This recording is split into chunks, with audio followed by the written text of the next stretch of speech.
vastly improved, and were much more rewarding for the player than in previous entries. Here, you're simply given a multifaceted location and the assassination target, and you're free to go about the kill as you see fit. Want to sneak up on the evil doctor and give him a classic hidden blade treatment? Perfectly viable. Want to pose as a corpse and then leap off the operating table and stab him up in front of a theatre full of horrified onlookers? Also viable and also way better.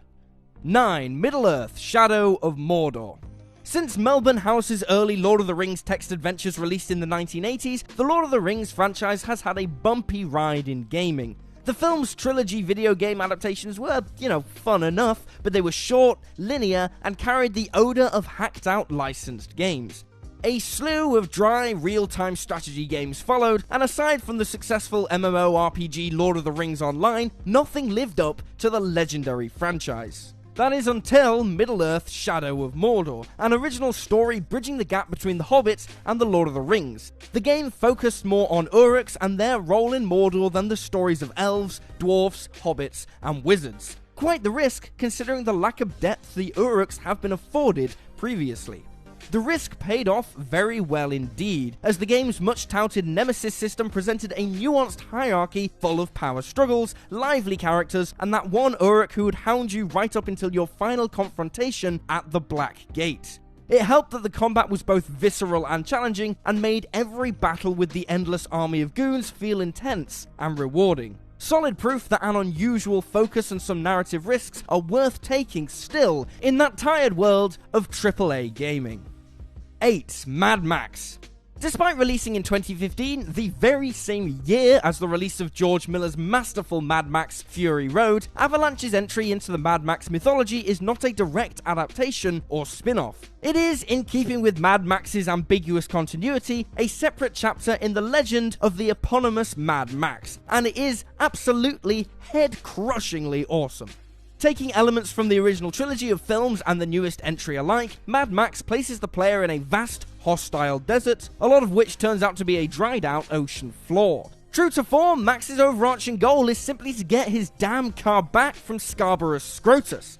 The gameplay focuses on vehicular combat, a genre which has barely seen the light of day since the late 90s, and executes this with incredible style and aplomb. Souped-up cars thunder across the wasteland, battling it out and exploding in showers of white-hot metal and glass, and the trail of destruction left behind is a sight to behold. The game's other elements also fit together very well, with hand-to-hand combat feeling weighty and muscular, and the game's central car customization mechanic allowing the player to construct their very own magnum opus of a vehicle. 7. Batman: Arkham Asylum. 2009's Batman: Arkham Asylum was an unexpected entry in Batman's gaming portfolio, and one which made a greater impact than could possibly have been imagined at the time. After a string of mediocre side-scrolling beat-em-ups in the 80s and 90s, and then a host of 3D games that ranged from forgettable to atrocious, there was no real benchmark. Arkham Asylum was released slap bang in the middle of Christopher Nolan's Dark Knight saga, with the franchise enjoying a renewed level of appreciation a decade after Joel Schumacher's bad acid trip that was Batman and Robin. Rather than cash in on Nolan's universe, however, Rocksteady opted to take primary influence from the universally beloved animated series, bringing in veteran voice actors like Kevin Conroy and Mark Hamill to voice Batman and the Joker respectively. The result was a game with exceptional atmosphere and design, and perfectly balanced gameplay. A well-crafted mix of methodical detective work and awesome free-flowing combat, which only got better as the series went on by the way, that has since been co-opted by almost every melee-focused gaming franchise. This is a game where you truly feel like Batman. Yes, it's a cliche, and yes, it's true, okay? You really feel like Batman. 6. Mario and Rabbids Kingdom Battle. What happens when you take gaming's most beloved mascot and pair him with gaming's most irritating, obnoxious army of screeching sidekicks? And what happens when you pair them in a game whose whole genre is completely alien to both franchises? Somehow you aren't greeted with the stream of diarrhea one would expect from such ludicrous, insane, mind-boggling choices. Instead, you're treated to Mario and Rabbids Kingdom Battle, an incredibly well-executed turn-based tactical RPG in the vein of the excellent XCOM Enemy Unknown.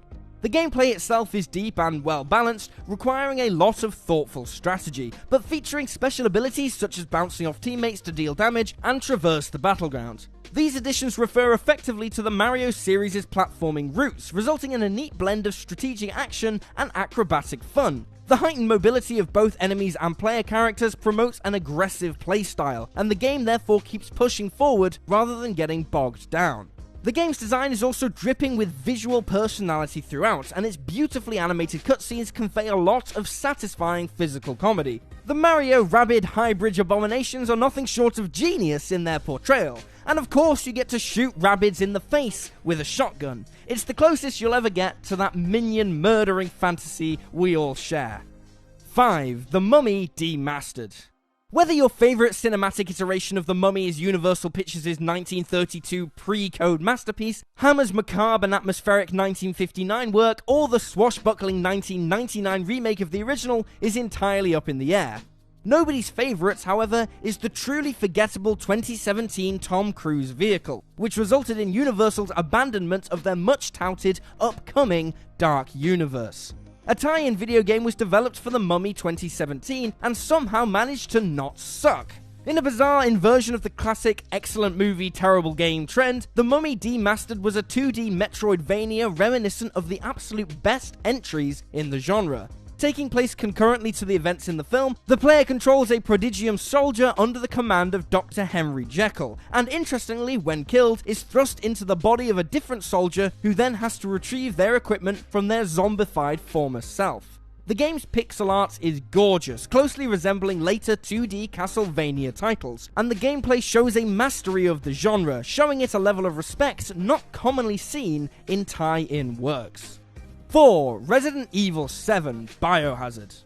The Resident Evil franchise has a fascinating cycle of death and rebirth over its nearly 25-year history. Its original trilogy on the PS1 was clunky but effective and tense, codifying survival horror as we know it. Just as it was starting to feel tired and repetitive, Resident Evil 4 dramatically shook up the formula with its campy, action-oriented romp, and massively influenced the action and shooter genres as a whole. Seriously, I love that game. I love it! But then they slowly started bleeding Resident Evil to death once more, with following expansions marking a steep decline, resulting in messy, cluttered gameplay, atrocious writing, and a total absence of, horror.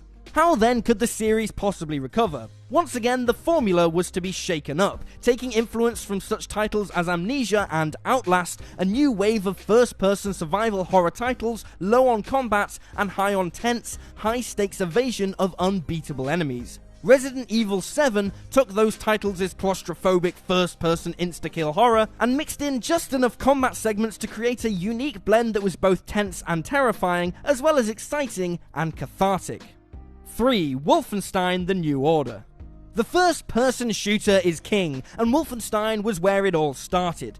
Okay, so technically FPSs existed as far back as the early 1970s, but 1992's Wolfenstein 3D truly ushered in the genre with its ultra-violent action. Reducing Hitler to a pile of giblets was one of the game's defining moments. After a string of sequels that were decidedly lackluster, with the exception of 2001's fantastic return to Castle Wolfenstein, the series was floundering. World War II was a stale setting, with the industry turning its gaze to more modern locales, and Wolfenstein's bombastic tone was falling behind more nuanced, character-based storytelling. And then Machine Games struck gold with 2014's Wolfenstein: The New Order. Set in an alternate 1960 after the Nazis' secure victory, The New Order succeeded in both exhilarating Nazi head-stomping and tender, emotionally resonant character interplay. B.J. Blazkowicz, a man the size of a tank with the ability to dual-wield automatic shotguns, carried a sense of vulnerability, a tragic weariness at a war that he may never be able to win. His determination, however, resulted in gameplay that was louder and more exciting than ever. And there's a bit where you drown a Nazi in his own piss. Perfection. 2. Spider-Man 2. Until 2004's Spider-Man 2, video games had not been kind to the wallcrawler. After his early 2D outings, most of which were generic beat-em-ups and appearances in Marvel superheroes and Marvel vs. Capcom-like games, the web-slinger starred into, pretty serviceable PS1 titles and a short, dull entry on the PS2 as a tie-in to Sam Raimi's 2002 movie. These 3D titles all made the same mistakes, setting too many missions in pokey indoor environments and relegating Spider-Man's most iconic trait, the web swinging, to a perfunctory automated method of getting from rooftop A to rooftop B to rooftop C. Oh, sorry, is the game still going on? I fell asleep holding the R2 button. But then Spider-Man 2 came along and kabow! Yes, this is how you do it. This is how you, yes, cliche, I know, feel like Spider-Man. Loosely based on the Sam Raimi sequel, and this time set in a reactive, open-world realization of Manhattan, swinging around the city and living the life of your friendly neighborhood Spider-Man was front and center. The art of swinging between buildings and traversing the landscape was wonderfully implemented. Each web actually had to attach to an object, and further swings needed to be timed properly to maintain momentum and steer Spidey properly. It was endless fun and had us just swinging about, thwarting random crimes for hours upon hours, and rescuing so many of that stupid kid's goddamn balloons. Just hold on to it, Timmy! Just hold on to the damn balloon! 1. Doom, 2016. If Wolfenstein was where first-person shooters truly began, then it was Doom that propelled them violently and viciously to stardom. Such is its universal recognition, it was even referenced in Friends, and yes, that is the height of success. It's interesting that while Wolfenstein has spawned a large number of sequels, spin-off and reboots, Doom has had comparatively few. Doom 2, whilst a solid game, was essentially just more Doom. Very little had been done in terms of graphical or gameplay enhancements, and areas of improvement concerned the use of larger levels above all else. Doom 3, released 10 years later, was technically groundbreaking, but lifeless. Its simplistic AI and over-reliance on cheap jump scares in uninspired environments made for a game that was playable, but forgettable. As years passed, realistic military shooters such as Call of Duty dominated the scene, and storytelling took center stage. Was a franchise based on bombast and raw, aggressive gameplay, for the lack of a better word, doomed? Not on your damn life. Its fourth entry, simply titled Doom, ripped and tore its way into systems in 2016, treating players to a true blue update of Doom's original premise, to kill demons and never goddamn stop. With its unrelenting action, crushing industrial gent soundtrack, and visual stained red with fire and gore, Doom is a game so intense you'll feel both empowered and frankly exhausted. And there you have it, folks, 10 brilliant video games that surprised everyone. Feel free to drop this video a like if you enjoyed it, and drop me a follow on Twitter at @USlideOU. I'm Will for What Culture, thanks for hanging out, and I'll see you next time.